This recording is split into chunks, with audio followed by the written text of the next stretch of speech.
Okay, I'm audible up to the last row, right? Can I hear a yes? Yes. Awesome, that's awesome. And actually, I don't know why I'm here on the stage because between Amrita, Sampurna and Roshni, they've already covered what I wanted to speak. So now I'm wondering whether you should even go and click and show you what I'm going to say. But the one thing I wanted to bring here to all of us is the first half of the day was a lot of emotions for us, right? The panel discussion or, hearing from the earlier inspired speaking. It was a lot of emotions, but emotions to actions is what we are going to talk now. I think it's time for us because at the end of the day, when we get back to work, all these emotions, and that's not going to be asked, you're going to have targets, right? Whether you are a recruiter, whether you are as a hiring manager, you have business to do. And business value is what we will need, correct? So let's talk about that. But why did I say SKU? Because in the retail, we all know how important SKU is, right? How unique it is, right? A stock keeping unit is a unique way of identifying something. So how do we connect that with disability inclusion at workplace or disability inclusion itself? And I'm going to focus specifically on disability because the other things have been covered. And disability matters to me a lot because I have a few invisible disabilities in me. I'm a person with ADD. I have an anxiety disorder, general anxiety disorder, and I'm also a person with schizophrenia. But that's not stopped me from being where I am because we always find solutions. Why am I talking about myself? I think that's what we need to understand, that disability is not something scary. We can always find solutions, right? So now I will go probably click, which direction am I supposed to click? I got you. So let's talk about the S of the SKU. All of us were talking about skills, right? From morning we said skills are required. And why is skills important? I think we can have, I'm not against academic qualification, but the fact is at the end of the day you can have whatever qualification you have, but if you do not have the skills to do a particular job, you're not going to be able to perform, right? Whatever it is. So how do we build that? Just like Roshni was saying, right? Job analysis and mapping. So what we do usually is, if you want to include a person, let's now for a minute not talk about disability. If you want a resource, human resource in your company, and you want to have the right person in the right place, job analysis is very important. Because we can break down, when we say job analysis, he said it's a very tiring job also because we break down what are the tasks required for a person to do that particular job. And once we get the tasks, we know what skills are required and we map the skills. And finding those skills is what is important. So once we get the skills, we have moved one step. Then what is the K? K is the knowledge. Skills is fine, but I need to keep upskilling, right? You cannot be in one place. It's great to have, say that we have around 20 persons with disability in our organization, in our company, we've been able to employ them. Wow, great. But what happens after 2 years? Are they moving up the ladder or are they there? Are they interested? What happens then? The attrition starts. Somebody starts to get boring, then it doesn't work that way, right? Either ways. So how do we build that knowledge? In the retail sector, it's one of the best, it's a gold mine, trust me. The retail sector is a gold mine for inclusion because this is one sector where we don't always look only at the academic qualifications. Skills are more important. We focus more on skills already. But the knowledge is required. So what we can do is we can talk about apprenticeships and internships, right? So you don't have to already jump and hire somebody and then figure out, oh, it's not working. We can always do a pilot, just do an apprenticeship, give an internship opportunity, give exposure visits, give an internship opportunity, and then if things work, if the marriage works, great. Else we can figure out options, right? Okay. Sometimes you want to give a little more chance and extend the marriage and try, you can increase the internship period. or sometimes we understand it's okay that the person is not able to come do that job, it's okay, right? That's a thing. And what is the you? If we have identified the skills and the knowledge that is required, if we have identified the right people for the right place with the skills, and if we can build that knowledge, you will really, really be able to unfold the human resource opportunities. Because we know today, right, between, of course, in 2023, we know in the retail sector itself, 18% is the attrition rate. It's a very, I think it's a very sweetly given number. It's even more, but at least let's even think it's 18. What is a healthy attrition thing? Anything less than 10% is healthy, right? So how can we move to that? And the best solution, trust me, is onboarding PWDs. Because it makes business sense. I know when Amrita was speaking, she was talking about values. Yes, one side we need values. And like Sampurna said, one side, the end of the inclusion, all the inclusivity, it ended in business value, right? Your ethical value and your business value comes together. That becomes important for us. So, I have this video. It's a 4-minute video, but I would request the team to organize it to share it maybe for anybody who's interested. I would rather move to the next segment. I have a question for you. Any of you can raise your hands and answer. A person who's until 15 years of her life, okay, she is dependent on her mother for her daily needs. What job can you give this person? 15 years completely dependent on the mother for basic needs. What job? Any ideas? Anybody can just raise your hand, shout out loud. I'll know you're awake. Anyone? What job can you give? Can we give a job? Yes or no? First thing. Oh wow, that's interesting. So what job? Now that you've told us, you have to tell an answer, right? What job can we give? But this person is dependent on for her bath and daily things on her mother. Okay, at least 2 things came up. Yeah? Resolving customer queries. Okay, wow, that's very ambitious. That's a BHAG, literally, right? You know, having a big, hairy, audacious goal. Like, thank you for giving that. But she is, what she's doing is, she is a barista today at Taj, one of the Tajes in Bangalore. Okay, somebody who till 15 years. What's changed? What suddenly changed? Simply believing in the potential of the person is what changed things, right? So that's what we do.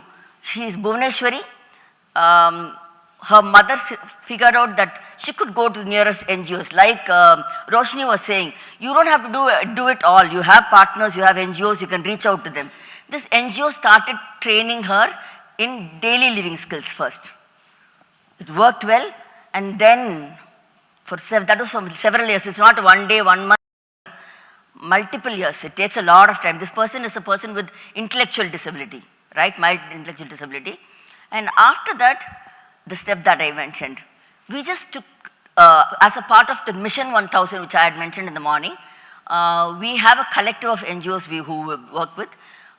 We went for an exposure visit to one of the hospitality spaces and then F&B space. What we do is we take the parent and the individual to go and see what is possible. Because why is it that you're not seeing enough persons with disability in jobs? It's not that you don't want to give a job, but they don't come up, right? Parents have a fear, a sense of, oh my God, is the place safe for my daughter? Is the place safe for my son? Will he or she be able to do anything? So when we gave this exposure visit, we realized that Bhuvaneshwari was interested in F&B.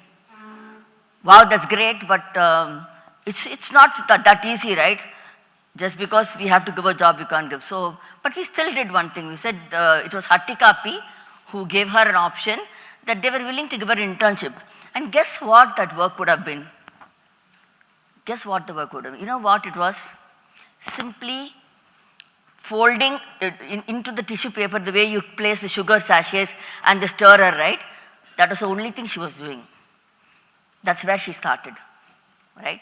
And She loved doing it. As a person with ID, you see that they tend to do, they're happy with repetitive jobs also. So she was doing that very well. Then she started getting little interested in seeing what is happening at the table. So they said, okay, would you like to go and serve there at the table? She was still not ready, but she was ready to be back at the counter and take things and give it to persons, set up the thing and hand it over.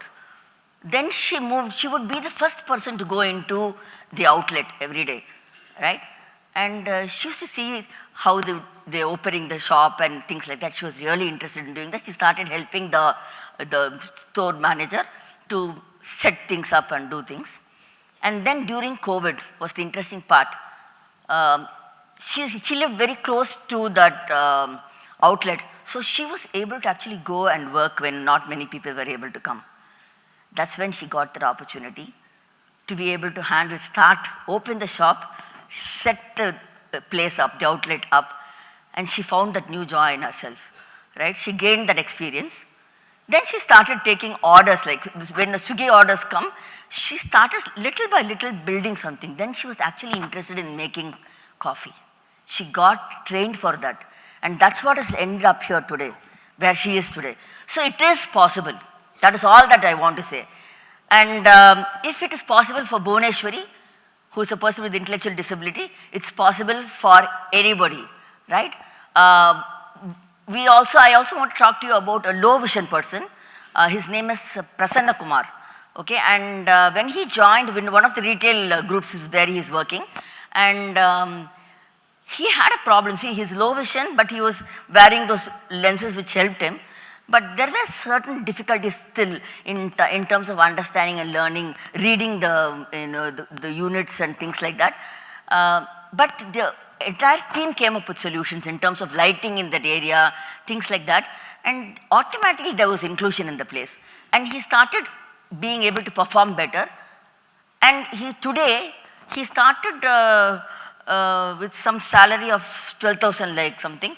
Today he is getting a 22,000, right? In the span of 3 years, he's been able to grow, right? So that's something we need to really look at. So there is a possibility. But all this is sounding very, very interesting. But we have to also face the reality, right? We have questions. For example, hey, I want to get a person coming in, but do I have the right policies in place? How can I take a person with disabilities? First question that will come to our mind. And if you're having the question, don't worry.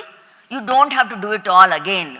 You have partners, you have NGOs, you have subject matter experts, you have consultants. They will help you form your policy. And it need not be a great thing. It need not be, your policy is yours for you to be able to follow, right? And if you're able to set the policies in place, that becomes great. And then you can start with a pilot. Don't have to boil the ocean at all. Don't rock the boat. Just start with 5 people. 3 people, 2 people from different disabilities, figure it out. And it's okay to fail in your first pilot. It's perfectly fine. Please fail, that way you will learn, right? So please try that out. And apprenticeships, we all know that the central government does, the Ministry of Social Justice does actually reimburse. If you are taking a person on apprenticeship or internship and you have converted that PWD into an employee, you get that entire stipend that you paid for that person back from the central government. This is a law, a rule, please remember that. Similarly, I'm sure all of you know, 1/3 of the gratuity that you're paying a person with disability is borne by the Ministry of Social Justice. So there is business value also in it. I'm not only talking about, from the heart and all of those things. So why it matters? Let's see why it matters. 1.3 billion people across the world with some form of disability. 26 million Indian, right? Persons with disability. This is government or census, so there could be a difference there. 80% acquire disabilities later, right? And this is the truth, very sad truth. Less than 5% of PWDs who reach a graduate level course in India, right? This is something that you know. This is another information for you. If you are a person if your company is taking and hiring persons with disability, 35% are likely to have, your organization likely to have more financial gains. 70% of the companies have seen are more likely to capture market share. It is very clear from what Sampurna said, right? How much those ads, inclusive ads, brought as a business for them. The bottom line is hiring persons with disabilities has positive impact. Sorry, I know the time's up. Just one more slide and I'll be done. By not including persons with disability, 5 to 7% of GDP is the loss that we're looking at, right? What if we include them? Look at that, 8 trillion, right? $8 trillion purchasing power. Why I'm saying this is, Bhuvaneshwari helped her sister to study because she was earning, she was able to give for her sister. See, she's become a breadwinner. She's purchasing something for her mother. Look at the purchasing power that they get. The more you get people in, persons with disability into the thing, they will start giving back to your business only. They will buy a product from Reliance, they will buy a product from a Samsung product, they'll be buying from Mia maybe, right? This is what will happen. And just change your perspective, that's all that you need to do. From a porthole view, can we have a telescopic view? Supply centric or demand centric? Come together. That's all there is to it. And these two questions I already addressed. So, thank you so much for listening and please give it a shot. Please start with an exposure visit. We'll be happy to connect with you and help you with those exposure visits and internships. Thank you.